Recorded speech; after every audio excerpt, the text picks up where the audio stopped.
Le Japon est un archipel de 3300 km de long, avec 6852 îles, secouées en moyenne chaque année par des centaines de tremblements de terre. Heureusement, la plupart sans danger. On se salue en s'inclinant légèrement, sans faire de bises ni poignées de main. Oui, mais quelles sont les spécialités sexuelles ? Lui, c'est Antonio Fischetti, un journaliste scientifiquement porté sur le sexe. Son truc, c'est d'enquêter sur les sexualités du monde entier. À lire son dernier ouvrage, Sac à dos et libido, publié chez Jean-Claude Lattès. Pour ne rien rater de la série, abonne-toi sur Podcast Addict ou Apple Podcast. Et si tu as aimé, n'oublie pas de laisser un commentaire et une bonne note. Ça fait toujours plaisir. Et retrouve-nous aussi sur Spotify. Sac à dos et libido, le podcast des pays racontés par leur sexualité. De tous mes voyages, sexuellement parlant, c'est le Japon qui m'a le plus frappé. Par exemple, dans le quartier de la gare de Tokyo, à Shinjuku. On peut croiser dans la rue des jeunes femmes en tenue sexy d'écolière.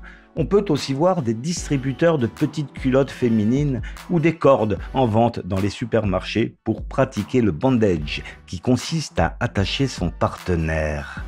On l'appelle d'ailleurs kimbaku au Japon.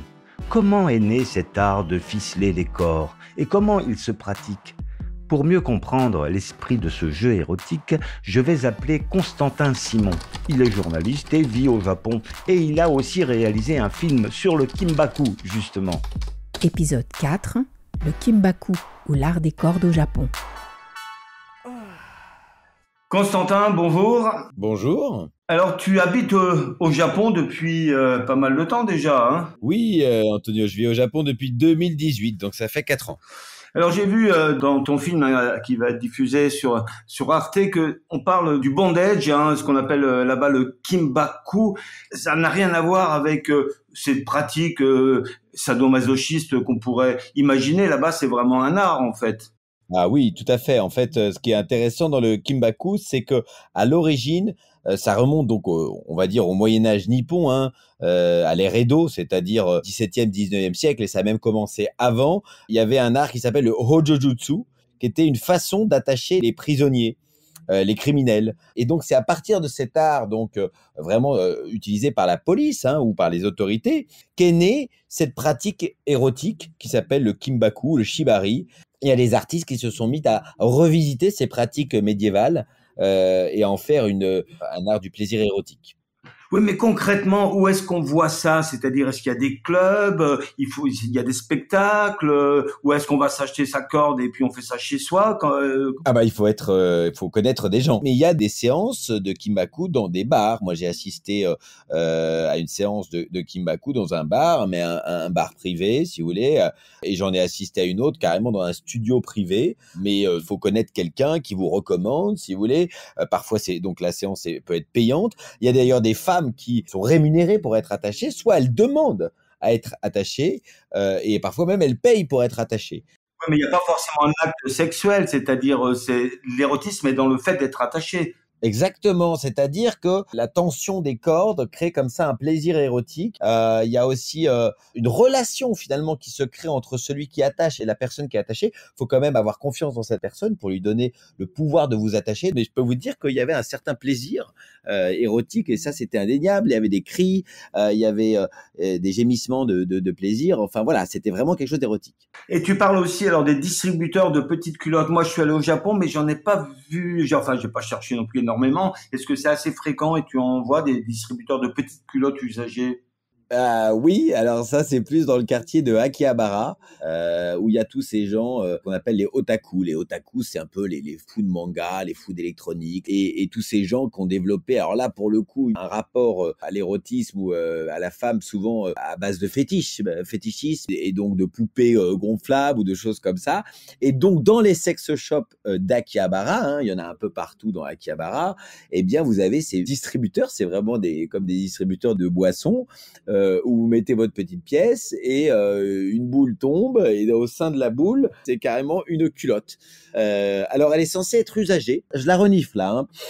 pour vous, un peu trop parfumée pour être parfaitement usagée, ou alors elle a été utilisée qu'une ou deux fois, quoi. Il y a une telle fascination pour la petite fille, je dirais le fantasme de la Lolita. On voit beaucoup ça à Akihabara, on voit des images de jeunes filles en tenue d'écolière. C'est ça le fantasme japonais par excellence. Nous, souvent de l'Occident, on les trouve toujours un peu pervers, limite pédophiles.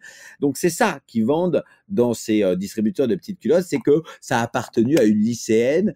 Moi, je pense que ça n'a pas vraiment appartenu à une lycéenne et que c'est vendu comme tel. Mais c'est quand même étonnant qu'il y ait ce fantasme-là et que ce soit ça qui attire et qui vende à Akihabara. Oui, et ces filles, moi j'y suis allé à Tokyo, j'avais vu effectivement, c'est assez surprenant la première fois, ces filles en tenue d'écolière, mais elles ne sont pas forcément mineures même d'ailleurs, elles se déguisent en écolière. Exactement, on se balade à Akihabara notamment et on voit plein de filles en infirmière, on appelle le syndrome de la Lolita, où il y a aussi les maids de café, où là vous avez carrément les serveuses qui sont toutes habillées en servantes, quoi, un peu avec des froufrous.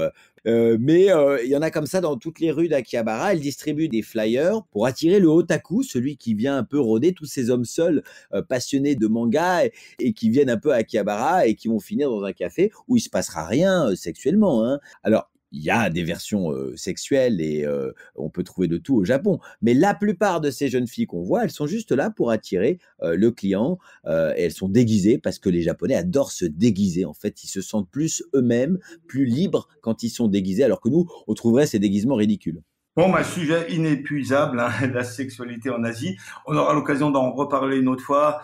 Merci Constantin, bonne journée. Eh ben, merci Antonio, merci de contribuer à cette découverte mondiale de la sexualité. En effet, c'est un beau sujet très riche. Il y aurait tant d'autres choses à dire sur la sexualité au Japon. On pourrait parler des poupées de taille humaine et hyper réalistes que certains hommes considèrent comme de vraies compagnes, ou des sex shops qui proposent des films pornographiques en réalité virtuelle avec des geishas plus vrais que nature. Mais pour avoir un aperçu de la sexualité japonaise, on peut aussi acheter une corde en quincaillerie. Ça coûtera moins cher qu'un billet pour Tokyo. Et merci à Constantin Simon, qui a aussi écrit un livre sur le Viagra de l'Himalaya, Yarshagumba, aux éditions Artaud. Et si tu veux continuer ce voyage dans les sexualités du monde entier, il y a le livre d'Antonio Fischetti, Sac à dos et libido, publié chez Jean-Claude Lattès, et ses chroniques dans le magazine voyageur AR. AR comme aller-retour. Pour ne rien rater de la série, abonne-toi sur Apple Podcast ou Castbox. Et si tu as aimé, merci de nous laisser un commentaire et une bonne note. Et retrouve-nous aussi sur Deezer. Dans le prochain épisode, on parlera de l'eau sacrée du Rwanda, à savoir comment déclencher l'éjaculation féminine.